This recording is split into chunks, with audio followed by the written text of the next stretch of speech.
Pernah nggak kalian ngerasa kalau dunia tempat kita tinggal sekarang itu kayak panggung sandiwara yang sangat rapi? Kita semua hafal di luar kepala tentang sila kedua, yaitu kemanusiaan yang adil dan beradab. Tapi kenyataannya di lapangan, adab itu seringkali punya harga. Kita hidup di zaman di mana rasa hormat bukan lagi diberikan karena kita sesama manusia, tapi karena apa yang kita punya, apa jabatan kita, dan seberapa tebal dompet kita. Tapi saya Mirya, dan hari ini saya ingin bicara jujur tentang diferensiasi adab.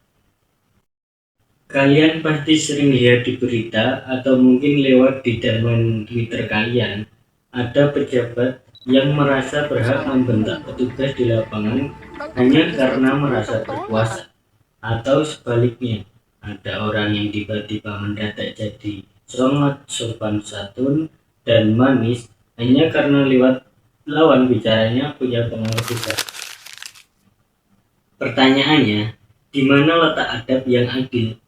Kalau cara kita bersikap itu kayak unggung yang berubah-ubah tergantung siapa yang kita hadapi, kita seringkali melihat fenomena ini sebagai hal yang lumrah.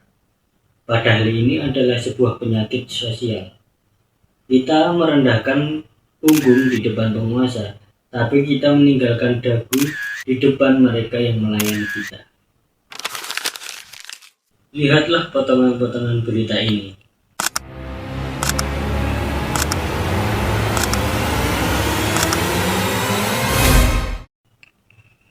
Apakah ini yang disebut bangsa yang beradab? Saat martabat seorang diukur dari merek pakaiannya, bukan dari kemanusiaannya. Kita sedang menciptakan kasta-kasta baru yang gak terlihat, tapi sangat nyata terasa. Bahkan sila kedua itu bukan cuma soal gak jahat sama orang lain. Mengamalkan sila kedua itu artinya berani meruntuhkan ego, berani untuk sadar bahwa jabatan, gelar, harta itu semua cuma atribut. Kita semua cuma topeng yang bakal lepas saat kita kembali ke tanah. Martabat manusia itu mutlak, nggak bisa ditawar dan nggak boleh dibeda-bedakan. Mau dia seorang direktur atau dia seorang penyapu jalanan, mereka punya suatu kesamaan yang sama, yaitu mereka adalah manusia. Jadi, saya ingin menantang diri saya sendiri dan juga kalian semua. Coba cek lagi cara kita menyapa kurir yang datang ke rumah kita. Coba cek lagi cara kita menatap petugas keamanan di kampus. Apakah masih ada sisa-sisa kesombongan di sana? Jangan jadi orang yang sopan hanya karena ada maunya. Karena pada akhirnya, adab itu bukan soal posisi lawan bicara kita, tapi soal siapa diri kita sebenarnya.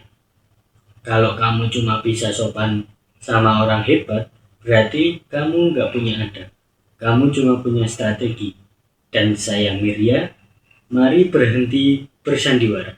Mari kembali memanusiakan manusia dengan cara yang paling adil. Terima kasih.